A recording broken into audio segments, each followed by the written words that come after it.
oduu keenya yeroo ammaan tanaa eegalleetii jirra. Somaalilaandiin taatee dhiyeenya kana Somaalilaandii keessatti taamaadaa jiru guyyaa irraantanaa poolisiin biyyattii gadi bahee ibsa kenneetii jira. Somaalilaandii keessatti dhiyeenya kanaatiif immoo dargaggoonni Oromoodhaa akka malee kanas keessatti miidhamaa jiran ijoollonni isaanii wal guurrachuudhaan dhiyeenya kana ijoollota Oromoo irratti tarkaanfii hammeessaa kan ta'e kan fudhachaa jiran irraa gadi bahuun guyyaa irraantanaa poolisiin biyyattii ibsa kenneetii jira. Poolisiin biyyattii guyyaa sadii ergaaniif immigireeshinii fi kanneen ala tarkaanfiin hamaan uummata Oromoo irratti fudhatameen booda ergaa saniitiinis booda ergaaniif achirraa raafamanii hangi qotaniis kutee hanga hafe immoo dargaggoonni biyyattiidhaa itti walii galuudhaan miidhaa gurguddaa irratti gaggeessaatii jiran. Guyyaa kaleessaa jechuun guyyaa Jummaa booda tarkaanfii hamaa ijoollee Oromoo irratti fudhatanii magaalaa keessatti rakkoo hamtuu isaan irraan ga'aniin booda guyyaa irraantanaa immoo gadi ba'uun poolisiin biyyattii ibsa wayitaa kennuus ni mul'ata. Tarkaanfii irraantanaa fudhatamaadhaa jiru kana irratti immoo namoota hedduu kan akkaan daawwanii fi kanneen hedduudhaas kan miidhaa irraan ga'an ijoolleen Oromoodhaa kanas keessatti jiran yoo ta'us tarkaanfii kana irrattis immoo Itoophiyaadhaa fi Somaalilaandii akkaaniif walitti buusuus abdii guddaa akkaaniif irraa qabanis ijoolleen Oromootii fi akkasumas ijoolleen biyyattii kana dad badan ay ku baaqeen si degdeg loo joojiyo xaaladda bariyaha dambe waxa muuqanaysa in dhalinyaro is urursatay ay beegsanayaan dad gaar ah. Ethiopia iyo Somaliland waa laba dal oo walaalo ah oo jaar ah oo xidhiidh fiican ka dhaxeeyo wax walaadinaanay ka dhaxayn. Hoogganaan waliigalaa poolisiidhaa kun akkana jechuudhaan kan dubbatee jiru yoo ta'us Itoophiyaa fi Somaalilaandiin biyya ollaadhaati jechuudhaan dubbata. Itoophiyaa fi Somaalilaandiin biyya nagayaati, biyya hammeenyi tokkos jidduu hin jirre obboleeyyanii jechuudhaan dubbii isaa eegaleeti jira. Kanaanis jechuun dhiyeenya kana sooshaal miidiyaa kana irra waan deddeemaadhaa jiru guututti waan agarreetis jirrus guutuu isaatis agarreeti jirraa jira. Garuutu immoo dhimma dhiyeenya kana gadi seenamee fi namni Itoophiyaa kan Somaalilaandii keessa jiran irra hedduun isaanii kan sharii biyyaatii fi akkasumas hayyama biyyaa keessa jiraachuudhaa qabanis ni jiranii jira.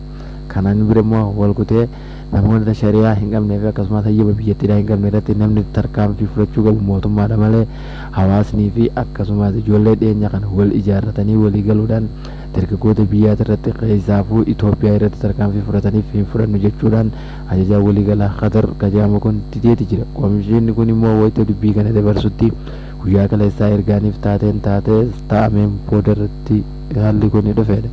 Garuutu jechuudhaan kan erga dubbatu laatee dhiyeenya kanaatiifis shiibii uummata Somaalilaandiitiifis dhaamsa guddaadhaan qabaa jira. Isinii fi warri Itoophiyaadhaatu uummata nagayaa waliin qabdanii fi yeroo hedduufis wajjiniin jiraachaa turtanii jira.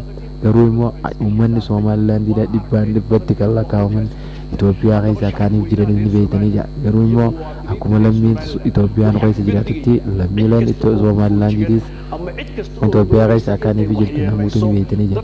Tarkaanfii as keessatti fudhatamuu qabu maraafuu poolisiin biyyattiidhaa itti gaafatamummaa waan qabuuf akkasumas warroonni komishinii biyyattiidhaatiin hoogganaman hundi isaanii ba'anii namoota shari'aa biyya hin qabnee fi hayyama hin qabne fuudhuudhaan to'annoo seeraa jala oolchuudhaan seera qabeessaan akkaaniif tarkaanfii irratti fudhatan jira. Garuu immoo dhiyeenya kanaatiif ijoolleen wal ijaartee magaalaa keessatti immoo tarkaanfii hamaa fudhatan kanarraa hin taane jechuudhaan qadarratti deeti jira. Tarkaanfiiwwan kanaatiin eegalleetis jira.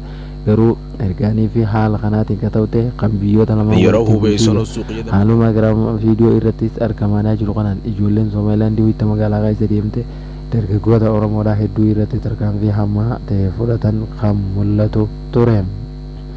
Garuu gochi fokkisiisaan kun ergaaniif dhiyeenya kanaatti irrattiin eegale guyyaa sadii booda ergaaniif ture.